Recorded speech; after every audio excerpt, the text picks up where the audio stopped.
Nipatuman og shake-up karon sa Land Transportation Office sa Region 7.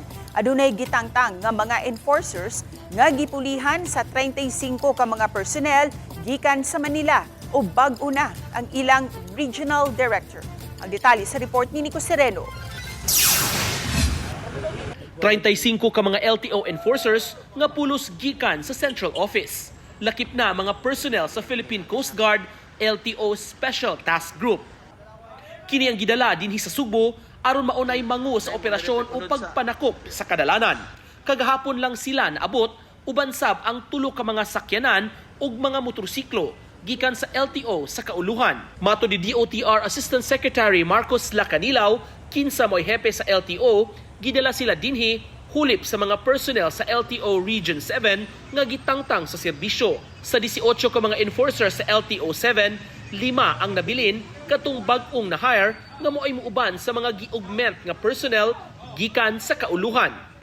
Kahinumduman, milusad ang DOTR sa mando ni Secretary Giovanni Lopez og investigasyon human makadawat og mga reklamo sa giingong korupsyon sa ahensya.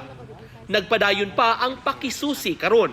Kaya talagang total shake-up dito. Kaya din sa mga kababayan natin, huwag sila matatakot sa LTO kasi hindi na kami kagaya nung dati na akala nila na ginikipit sila, yung mga, kumbaga bagong mukha ng LTO na maiwas din sa mga potong-potong na yan. Seryoso kami sa ginagawa namin. Subay sa halapad nga investigasyon, gihulipan ang miduma sa ahensya.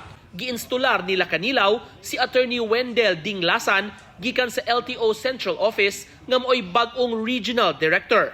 Misaad kini nga sumpuon ang binuang ug solusyonan ang mga hagit sa opisina.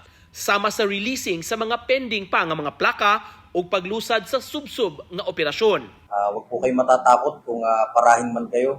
As long as you are not violating anything, mabait po ang bago nating leadership, pati po yung ating enforcement, galing na ng central para fair po ang lahat. Samtang sa mga malapason sa lagda sa trapiko, dunay warning ang hepe sa ahensya. Talagang babalik ta rin ko itong buong Cebu para mahuli yung mga nagda-drunk driving na yan. Kaya seryoso po kami.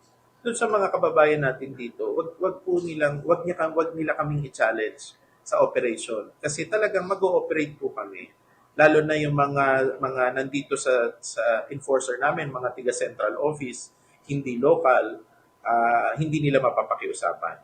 Uban ni Clans Gabutin ug Rod Prado, Nico Sereno, Balitang Bisdak.